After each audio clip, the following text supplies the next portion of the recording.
शिवपुत्र संभाजी महानाट्याचं रंगमंच भूमिपूजन उत्साहात।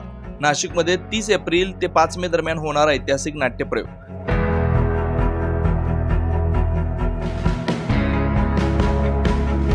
शेतकरी ते ग्राहक, एक नाट्य एक चळवळ, शिवपुत्र संभाजी मधून समाज प्रबोधनाचा जागर। नाशिकमध्ये पुन्हा एकदा छत्रपती संभाजी महाराजांच्या जीवनावर आधारित शिवपुत्र संभाजी हे भव्य दिव्य ऐतिहासिक असं महानाट्य सादर होणार आहे। शिवपुत्र संभाजी या महानाट्याच्या रंगमंचाचे भूमिपूजन आज तपोवनाच्या तपोभूमीत मोठ्या उत्साहात पार पडलं। या भव्य सोहळ्याला नाशिक जिल्ह्यातील महंत, राजकीय, शैक्षणिक आणि सामाजिक क्षेत्रातील दिग्गज मान्यवरांनी हजेरी लावली। गेल्या 1.5 महिन्यांपासून सुरू असलेल्या तयारीचा आज एक महत्त्वाचा टप्पा पूर्ण झाला। शिवपुत्र संभाजी या महानाट्याच्या माध्यमातून छत्रपती संभाजी महाराजांच्या तेजस्वी जीवन कार्याचं सजीव चित्रण दर्शकांसमोर येणार आहे। नाशिकमध्ये होत असलेल्या भव्य दिव्य नाट्य प्रदर्शन 30 एप्रिल पासून 5 मे पर्यंत रंगणार आहे। आयोजकांनी नाशिक जिल्ह्यातील प्रत्येक नागरिकाने या ऐतिहासिक क्षणांचं साक्षीदार व्हावं असं आवाहन केलंय। शिवपुत्र संभाजी महानाट्य येत्या 30 एप्रिल ते 5 मे दरम्यान नाशिकमध्ये होत आहे आणि या महानाट्यात प्रमुख भूमिका छत्रपती संभाजी महाराजांची खासदार डॉक्टर अमोल कोल्हे हे करतायत।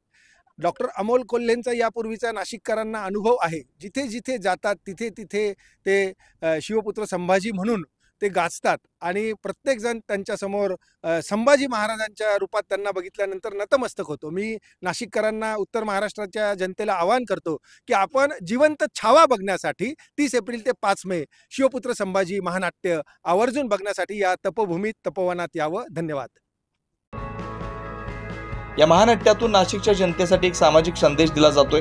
शेतकरी ते ग्राहक, रयतेसाठी संस्कारित विचारांची चळवळ सुरू करायची आहे। राजांनी जे संस्कार दिले तेच पुढे नेण्याची जबाबदारी या महानाट्याच्या आयोजकांनी स्वीकारली आहे। दिनांक 30 एप्रिल ते 5 मे पर्यंत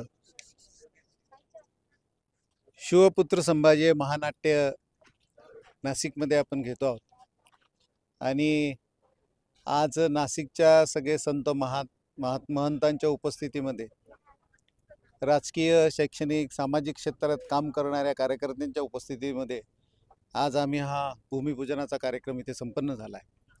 गेल्या 1.5 महिन्यापासून याची तयारीला आम्ही लागलेलो आहे आणि शिवपुत्र धाकले धनी संभाजी महाराजांचे आशीर्वाद आमच्या पाठीशी आहेत आणि म्हणून नाशिक शहर नाही तर जिल्ह्याभरातून खूप चांगला उत्स्फूर्त प्रतिसाद मिळतो आहे।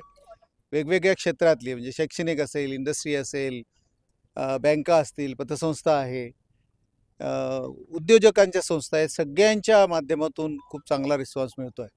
शिवपुत्रांचा हा कार्यक्रम इथे घेण्याचा मूळ उद्देशच हा आहे की आम्ही शैक्षणिक आणि शेती क्षेत्रात काम करतो। आत्ता जे अन्न उत्पादित आपण होते आहे ते सगळंच विषयुक्त आहेत आणि म्हणून विषमुक्त शेतीचे प्रयोग करायचा। आमचा शेतकरी पिकवतो पण त्याला विकता येत नाही आणि म्हणून शिवपुत्रच्या निमित्ताने आम्हाला नाशिकमधल्या सर्वसामान्य जो उपभोक्ता आहे त्याचा एक डाटाबेस इथे तयार करायचा आहे आणि या माध्यमातून शेतकरी ते ग्राहक अशी पुढे एक चळवळ सुरू करायची आहे। मला असं वाटते की राजांनी आम्हाला जो संस्कार दिला आहे तो रयतेकरताचा तो आम्ही पुढे चालवतो आहोत आणि म्हणून आमची रयत, आमची जनता, आमचे सगळे मित्र नाशिककर आम्हाला सहकार्य करतील।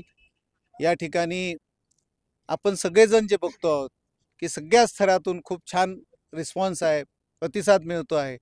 असाच प्रतिसाद 5 तारखेपर्यंत पण राहावा अशी अपेक्षा व्यक्त करतो आणि थांबतो। धन्यवाद। शिवपुत्र संभाजी या महानाट्याच्या माध्यमातून केवळ इतिहासाचं स्मरण केलं जाणार नाही तर रयतेच्या कल्याणासाठी सुरू होणाऱ्या नवचैतन्याची घोषणा केली जाणार आहे। तपोभूमीतून साकारत असलेला हा जिवंत छावा अनुभवण्यासाठी नाशिककरांनी 30 एप्रिल ते 5 मे दरम्यान तपोवन नगरीला एकदा नक्की भेट द्यावी। 9 न्यूज महाराष्ट्र ब्युरो, नाशिक।